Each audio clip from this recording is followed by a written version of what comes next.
Study IQ IAS, अब तैयारी हुई अफोर्डेबल।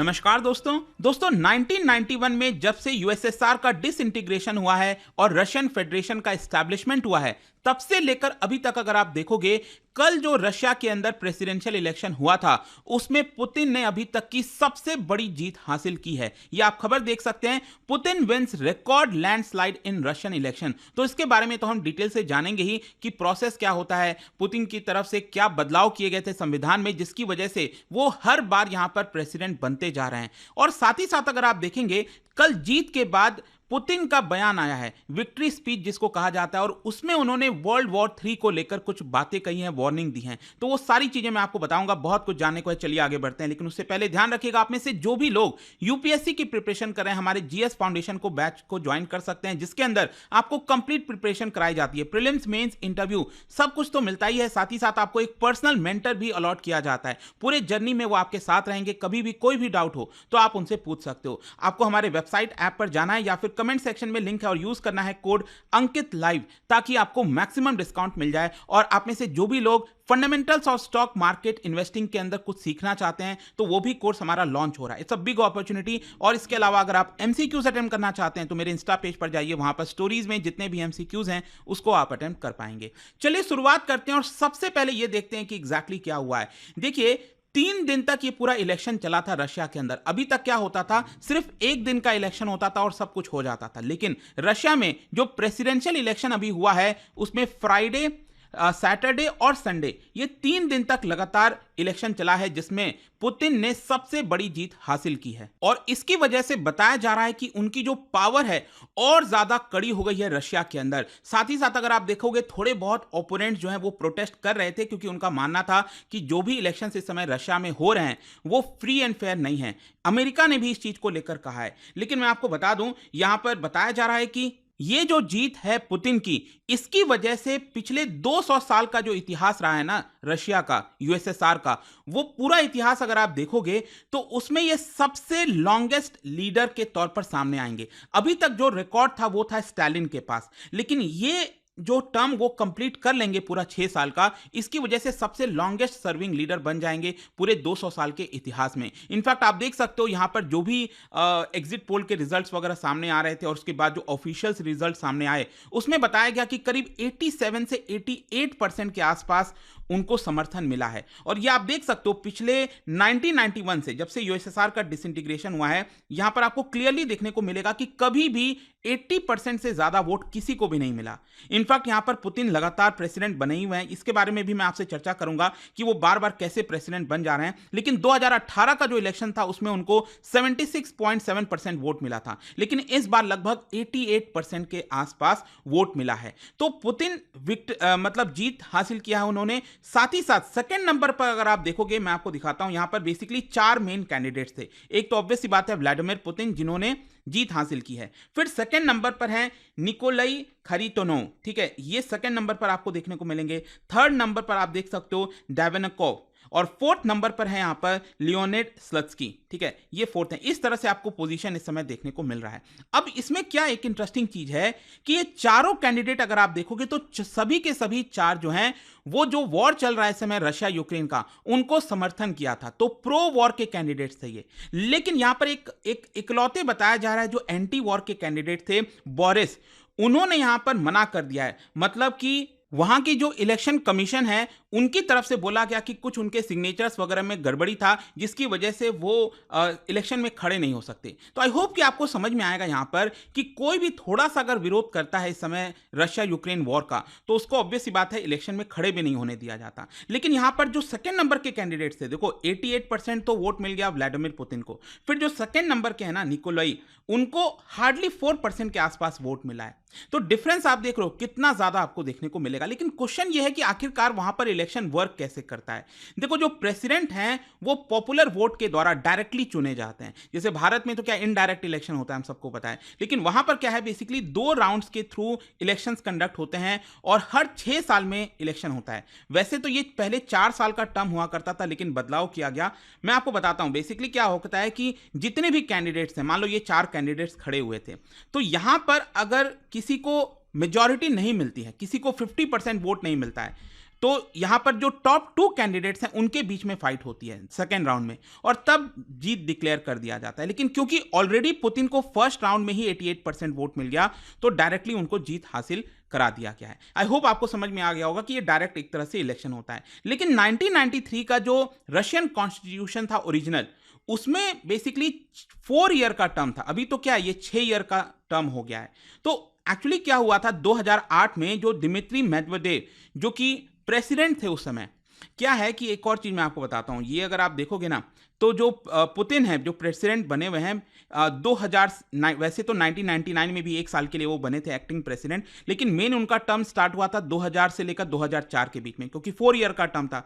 फिर 2004 से 2008 के बीच में, और यहां पर लिमिट भी थी कि रशिया में जो प्रेसिडेंट है वो 2 टर्म से ज्यादा नहीं बन सकता। तो इसके लिए देखिए उन्होंने क्या किया, उन्होंने अपने ही व्यक्ति को, अपने ही प्रॉक्सी को यहां पर जो टर्म है प्रेसिडेंट का वो दे दिया। दिमित्री मेदवेदेव जो मैंने आपको बताया, उनको प्रेसिडेंट बना दिया 4 साल के लिए, और वो खुद बन गए प्राइम मिनिस्टर। आ रहा है समझ में? और क्योंकि वो एक बार प्राइम मिनिस्टर बन गए, फिर वापस से उन्होंने कहा कि मेरा जो 2 टर्म था वो तो पहले खत्म हो गया, अब तो कोई दूसरा प्रेसिडेंट बना था, इसलिए मैं वापस से खड़ा हो सकता हूं। और आप देखिए वापस से 2012 से 2018 और फिर 2018 से 2024। लेकिन इसमें आपको एक इंटरेस्टिंग चीज देखने को मिलेगा।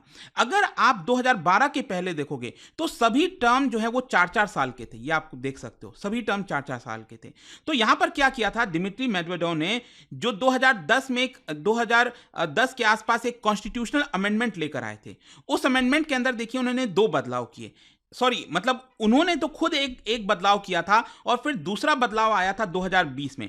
जो उन्होंने बदलाव किया था वो ये था कि जो टर्म है वो 4 साल का नहीं होगा, वो टर्म होगा 6 साल का। इसीलिए 2012 से लेकर आप देख सकते हो ये 2018 आपको देखने को मिल रहा है। मतलब कि जो प्रेसिडेंट का टर्म होता है इस समय रशिया के अंदर, वो 6 साल का है। और 2020 में जब 2018 में वापस चुने गए पुतिन, तो 2020 में उन्होंने एक और अमेंडमेंट लेकर आ गए कॉन्स्टिट्यूशन में। और वो अमेंडमेंट क्या था? अमेंडमेंट ये था, बेसिकली उन्होंने रेफरेंडम कराया था रशिया के अंदर कि मेरा जो 2 टर्म है वो तो फिर से खत्म हो जाएगा 2024 में, लेकिन क्या मैं आगे भी 2 टर्म के लिए फिर से बन सकता हूं? तो वहां पर उनको काफी भारी समर्थन मिल गया, और इसीलिए आप समझिए आज के डेट में ऐसा सिचुएशन है कि वो चाहे तो 2036 तक प्रेसिडेंट बने रह सकते हैं। क्योंकि 2024 में जो इलेक्शन हुआ है उनका टर्म कब खत्म होगा? 2030 में होगा। तो 2030 में वापस से वो इलेक्शन में खड़े होंगे, ऑब्वियस सी बात है वो फिर से जीत जाएंगे, और 2036 तक वो अभी इस समय प्रेसिडेंट बने रह सकते हैं। आई होप आपको समझ में आ गया होगा कि किस तरह का इस समय सिनेरियो है रशिया के अंदर। लेकिन क्वेश्चन ये है कि वहां पर जो चुनाव होता है रशिया में, क्या ये फ्री एंड फेयर तरीके से होता है? देखो मैं आपको बताता हूं 2018 में क्या हुआ था। 2018 में बताया जाता है कि अगेन काफी सारी धांधली हुई थी, अलग अलग एक्सपर्ट्स, अलग अलग ऑर्गेनाइजेशंस के द्वारा बताया गया। लेकिन उसमें यह था कि जो प्रॉब्लम्स हुआ था वो एक्चुअली फंडामेंटल फ्रीडम को लेकर था, लैक ऑफ कंपटीशन को लेकर था। जो मीडिया हाउसेस वगैरह हैं वो एक तरह से पुतिन को ही लगातार सपोर्ट करते रहते थे। तो उस तरह का आपको प्रॉब्लम देखने को मिलेगा, जो कि ऑब्वियस सी बात है वो एक तरह से फ्री एंड फेयर डेमोक्रेसी नहीं कह सकते। लेकिन इस बार तो क्या हुआ है कि कोई भी इंडिपेंडेंट मीडिया हाउस आपको रशिया के अंदर देखने को नहीं मिलता है। जो भी ओपोनेंट था पुतिन का, उन सबको जेल में डलवा दिया। आपको पता होगा एलेक्सी नेवेल्नी के साथ क्या हुआ है, लंबे समय तक उनको जेल में रखा गया और अचानक से खबर आती है कि उनकी मृत्यु हुई है। यह भी कुछ समय पहले ही आपको याद होगा ये खबर आई थी। तो वो सारी सिचुएशन अब आपको देखने को मिलेगी। मतलब ऑलमोस्ट कोई भी जो ओपोनेंट है रशिया के अंदर, उनको जेल में बंद कर दिया जाता है या तो वो मारे पाए जाते हैं। ठीक है, तो ये चीज है। अब देखिए क्या होता है कि पुतिन, ये उनको 88% जो वोट मिला, तो उसके बाद उन्होंने विक्ट्री स्पीच दिया, और विक्ट्री स्पीच में उन्होंने वर्ल्ड वॉर 3 का मेंशन किया है। बेसिकली आप समझिए कि ये जो जीत है, इतनी बड़ी जीत है 88%, कि कहीं ना कहीं जो वेस्टर्न कंट्रीज हैं उनको अब डील करना ही पड़ेगा पुतिन के साथ, चाहे जो भी कुछ हो। वॉर भी चल रहा है, पिछले 2 साल से ऊपर हो चुका है, बहुत सारे प्रॉब्लम्स भी चल रहे हैं रशिया और वेस्टर्न कंट्रीज के बीच में। लेकिन कहीं ना कहीं डील तो उनको पुतिन के साथ ही करना पड़ेगा, इसमें कोई डाउट नहीं है। और पुतिन कि इस जीत के बाद वो और ज्यादा स्ट्रांग हो गए रशिया के अंदर, उनको आसपास कोई भी ओपोनेंट नहीं है। तो यहां पर विक्ट्री स्पीच में पुतिन ने बेसिकली ये वार्निंग दी कि अगर यूएस लेड नेटो की मिलिट्री फाइट करने आती है यूक्रेन में, रशिया से डायरेक्टली अगर वो फाइट करते हैं, so it will be just like 1 step away from world war 3। मतलब कि ऑलमोस्ट समझिए कि वर्ल्ड वॉर 3 के वो कगार पर हैं। क्योंकि अभी क्या है कि ऐसा देखने को मिलता है कि जो भी वॉर चल रहा है इस समय, वो यूक्रेन की मिलिट्री जो है रशिया के मिलिट्री के साथ, आर्मी के साथ फाइट कर रही है, ठीक है। ऑल्दो रशिया का इल्जाम है कि ऑलरेडी बहुत सारे जो वेस्टर्न कंट्रीज के जो अलाइज हैं उन्होंने अपने मिलिट्री को भेजा है, क्योंकि उनका कहना है रशिया का कि हमने जो इंग्लिश स्पीकिंग आर्मी है, पर्सनल है, उनको ट्रैक किया है। लेकिन अभी भी वो चीज़ साफ नहीं है कि क्या एक्चुअली हो रहा है कि नहीं हो रहा है। लेकिन अगर मान लो फॉर्मल तरीके से जो यूरोप है, नेटो हो गया, आपका अमेरिका हो गया, इन सब के अंदर वो अपने आर्मी को भेजते हैं फाइट करने के लिए, तो ये बहुत बड़ा खतरा हो सकता है पूरे दुनिया के लिए। क्योंकि अभी जस्ट कुछ समय पहले खबर भी आई थी कि जो फ्रांस के प्रेसिडेंट है मैक्रोन, उनकी तरफ से कहीं ना कहीं इशारा किया जा रहा है, कोशिश हो रही है कि क्या फ्रांस अपनी आर्मी को वहां पर भेज सकता है। तो ये सारी चीजों को देखते हुए पुतिन का कहना है कि ये मेरे ख्याल से वर्ल्ड वॉर 3 का एक तरह से ऐलान होगा, और कोई भी शायद ऐसा नहीं चाहता कि दुनिया में फिर से वर्ल्ड वॉर 3 हो। और जहां तक सवाल है फ्री एंड फेयर इलेक्शन का, तो पुतिन का कहना था कि देखिए हमारे यहां पर जो भी कुछ हुआ है it is free and fair election, और यूएस में जो होता है that is not free and fair election. तो वो लगातार यूएस की जो डेमोक्रेसी है उसको क्रिटिसाइज कर रहे थे। तो ये सारी चीजें अल्टीमेटली देखने को मिलती हैं। खैर, कंक्लूजन क्या निकलता है? कंक्लूजन ये है कि इस समय जो सिचुएशन हो रखी है रशिया यूक्रेन में, आप समझिए कि 1962 का जो क्यूबन मिसाइल क्राइसिस था, उसके बाद से सबसे डीपेस्ट क्राइसिस आपको देखने को मिलेगा। क्योंकि ये वाला जो क्राइसिस था ना 1962 वाला, ये ऑलमोस्ट न्यूक्लियर वॉर के कगार पर आ चुका था। ऑलमोस्ट आप समझ लीजिए वो एक ऐसा पल था कि पूरी दुनिया तबाह हो सकती थी उसकी वजह से, लेकिन वो रुक गया। अब वापस से ये बहुत ही गंभीर सिचुएशन आया। आप देखना होगा किस तरह से चीजें आगे यहां पर बढ़ती हैं। आपका क्या सोचना है इसको लेकर जरूर बताइएगा। जाने से पहले एक इंटरेस्टिंग क्वेश्चन, क्या बता सकते हो ये जो बुक है द कम्युनिस्ट मैनिफेस्टो, ये किसके द्वारा लिखा गया था, जिसकी वजह से जो सोशलिस्ट आइडिया का फाउंडेशन है वो आपको देखने को मिलता है? इसका राइट आंसर आप सबको पता है, मेरे इंस्टाग्राम पर तो मिलेगा ही, वहां पर अगर आप नहीं हो कोई बात नहीं, टेलीग्राम से ले सकते हैं इसका सही उत्तर। मैं कई सारे जो एमसीक्यूज हैं वो यहाँ पर स्टोरीज में डालता रहता हूं। अगर आपको पीडीएफ चाहिए तो टेलीग्राम पर आइए, अलग अलग सोशल मीडिया पर आप जुड़ पाओगे। और जैसा मैंने आपको बताया, अगर आप यूपीएससी की तैयारी कर रहे हैं, कोई भी बैच चाहते हैं, you can just use this code Ankit live, ताकि आपको मैक्सिमम डिस्काउंट मिल जाए। आई होप की वीडियो आपको पसंद आया होगा। मिलता हूं आपसे next time. Till then, thank you very much, see you soon. Study IQ IAS, अब तैयारी हुई अफोर्डेबल।